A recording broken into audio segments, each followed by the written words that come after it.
오늘의 10분 말씀. 여호수아 14장 1절부터 15절 말씀입니다. 14장은 요단 서편 땅의 분배가 시작되는 내용을 담고 있습니다. 이전 장인 13장에서는 요단 동편과 서편 땅의 경계를 설명하며 이스라엘이 아직 정복하지 못한 땅들을 언급했습니다. 또한 레위 지파가 땅을 분배받지 않았다는 사실을 두 번이나 강조하였습니다. 오늘 본문 14장에서는 요단 서편의 땅 분배가 본격적으로 시작되며 특별히 유다 지파의 갈렙이 등장합니다. 갈렙은 당시 거인 민족 아낙 자손이 살고 있는 헤브론 산지를 자신들의 땅으로 달라고 요청을 합니다.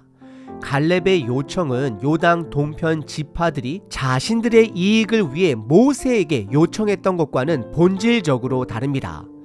갈렙은 40년 전 가나안 땅을 정탐했던 12명 중 한 사람으로서 그때 차지하지 못했던 땅에 대한 안타까운 마음을 품고 있었습니다. 그는 하나님의 이름을 높이고 그 약속을 회복하기 위해 가장 살기 좋은 땅이 아닌 가장 어려운 땅을 자청하며 믿음의 결단을 보여줍니다.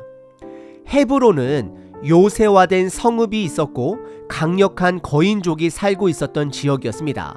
그러나 갈렙은 여호와께서 나와 함께 하신다면 가능하다라고 선포하며 하나님의 약속에 대한 믿음의 행동을 보여줍니다. 여호수아 14장은 이후 17장에서 등장할 요셉의 두 지파 이야기와 명확히 대조를 이룹니다.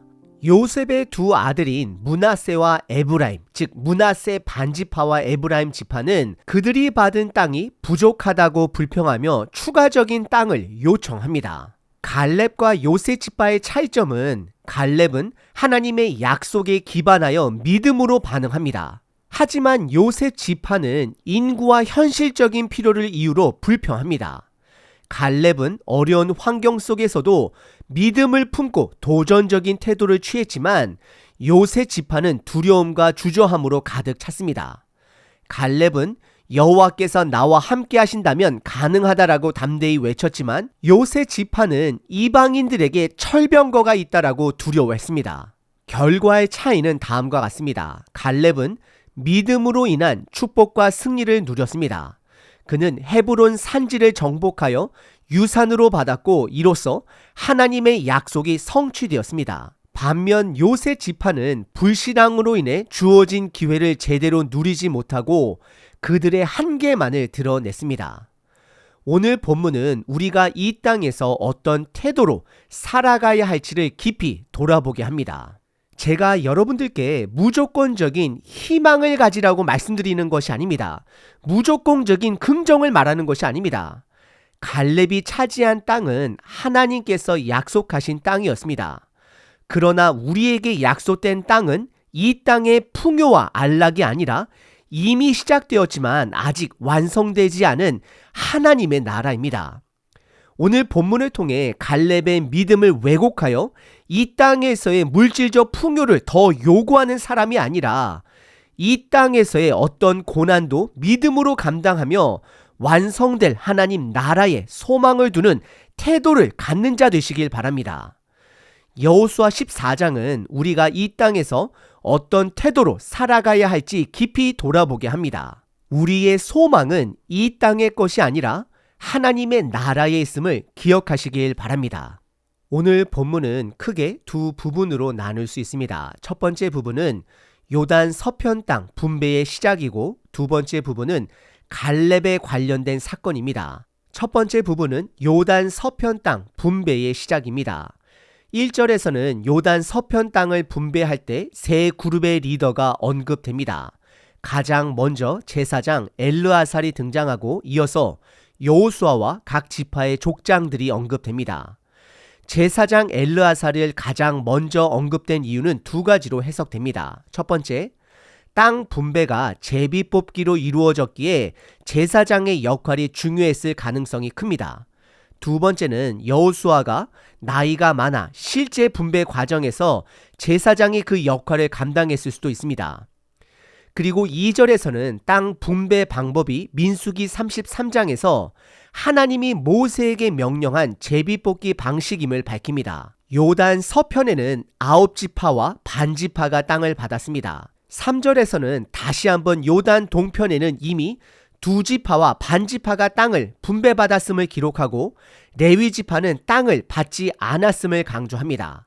이는 레위지파가 하나님께 헌신된 지파로서 땅 대신 성읍과 목축지를 받았기 때문임을 밝히고 있습니다. 성경이 13장과 14장에 걸쳐 동편 지파와 서편 지파 그리고 레위 지파를 반복적으로 강조하는 것은 비록 이들이 요단을 중심으로 나눠져 있는 지파라 할지라도 그리고 땅을 분배받지 못한 지파라 할지라도 모두가 하나의 나라가 됨을 강조하고 있는 것입니다.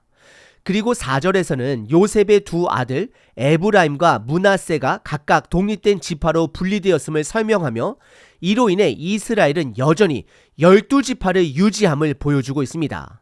5절은 이스라엘 자손이 여호와께서 모세에게 명령한 것과 같이 행하여 그 땅을 나누었다라고 마무리합니다.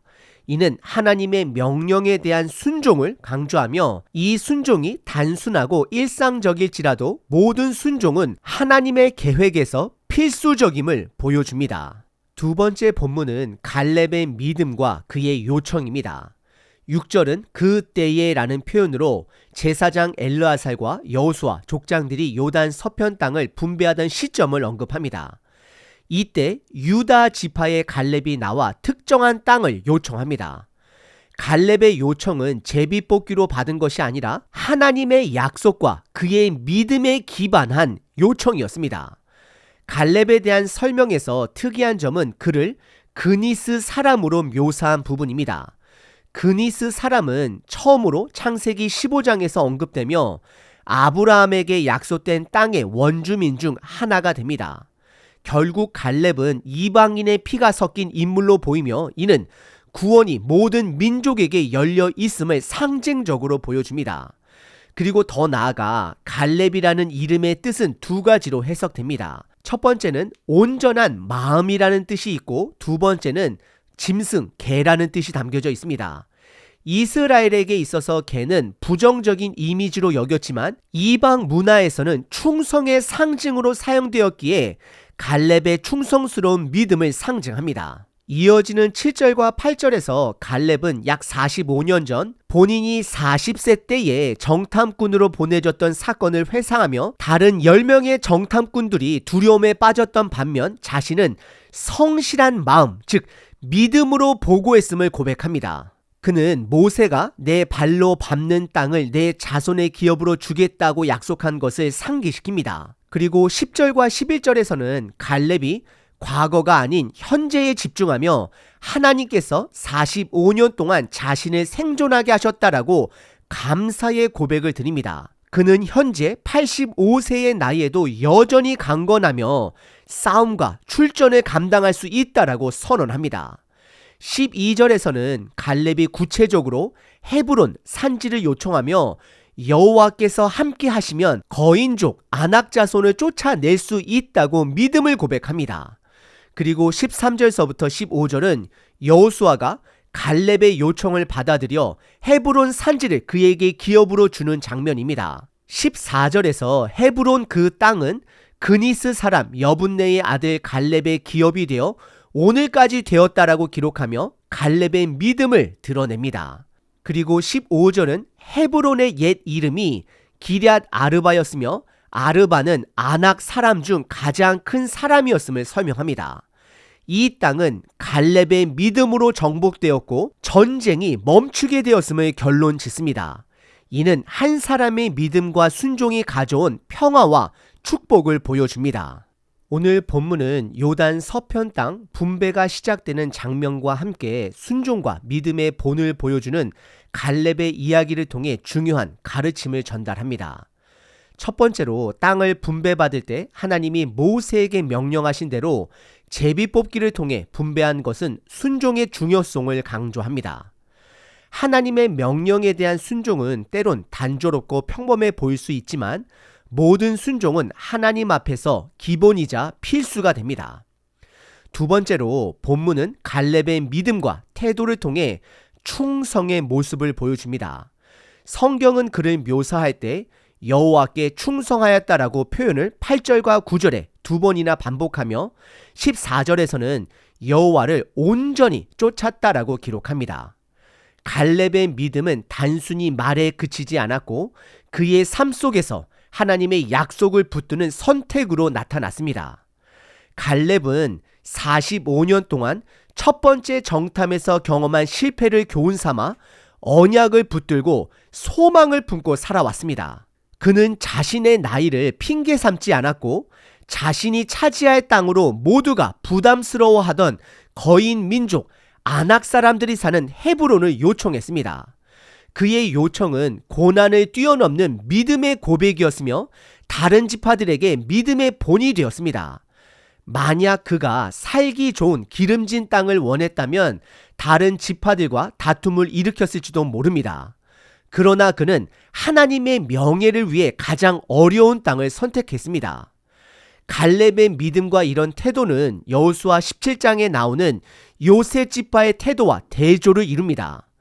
요셉 지파는 인구와 현실적인 필요를 이유로 불평하며 더 많은 땅을 요구했지만 갈렙은 하나님이 주신 약속을 믿고 담대히 도전했습니다. 여러분들은 어떤 태도로 오늘 하루를 살아가시겠습니까? 살기 좋고 평안한 삶이 목적이십니까? 아니면 하나님의 언약을 붙들고 고난 속에서도 하나님의 일하심을 기대하며 살아가시겠습니까? 하나님은 과거에도 지금도 앞으로도 신실하십니다. 문제는 우리들의 태도입니다. 오늘 하루를 살아가며 여러분들도 변함없는 충성과 믿음으로 하나님의 약속을 붙들고 나아가는 결단을 내리시길 바랍니다. 선택은 우리 각자들의 몫입니다. 하나님의 약속의 뿌리를 두고 믿음으로 사명을 감당하는 삶을 선택하시길 바랍니다. 사도행전 1장 8절 오직 성령이 너희에게 임하시면 너희가 권능을 받고 예루살렘과 온 유대와 사마리아와 땅끝까지 이르러 내 증인이 되리라 하시니라. 사랑과 은혜가 충만하신 하나님 아버지, 세상의 두려운 조건들에 마음을 빼앗기지 않도록 붙들어 주옵소서. 그러나 동시에 나의 게으름과 죄를 무시하거나 정당화하지 않게 하시고 이를 회개하며 주님께 나아가게 하옵소서. 하나님, 갈렙이 하나님의 약속을 붙들고 담대히 나갔던 믿음을 우리에게도 허락하여 주시고 저희가 맡은 자리에서 최선을 다해 충성하게 하옵소서. 주님의 나라와 영광을 위해 살아가는 자 되게 하옵소서. 소망 되신 예수님의 이름으로 기도드립니다. 아멘.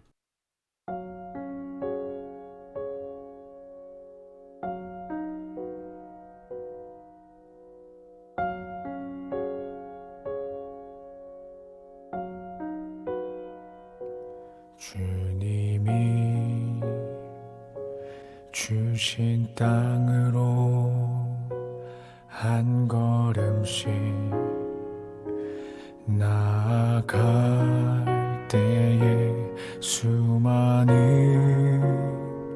적들과 견고한 성이 나를 두렵게 하지만 주님을 신뢰함으로 주님을 의지함으로 주님이 주시는 담대함으로 큰 소리 외치며 나아가네. 산지를 내게 주소서. 그날에 주께서 말씀하신 이제 내가 주님의 이름으로 그 땅을 취하리니.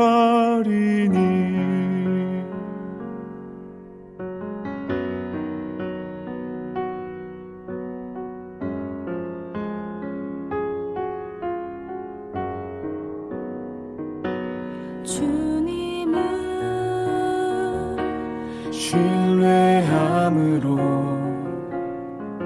주님을 의지함으로 주님이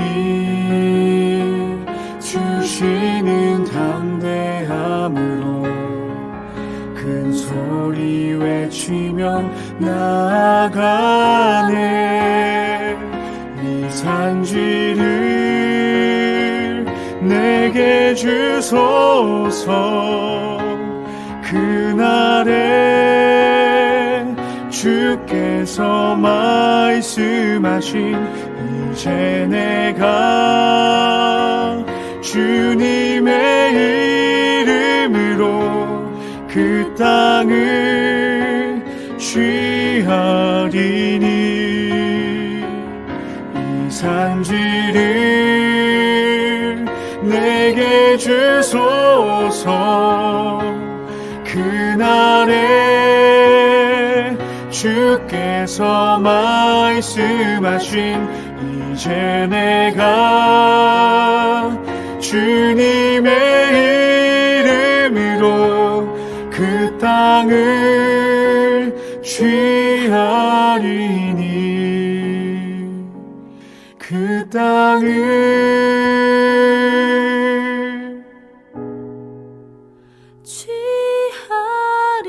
취하리니.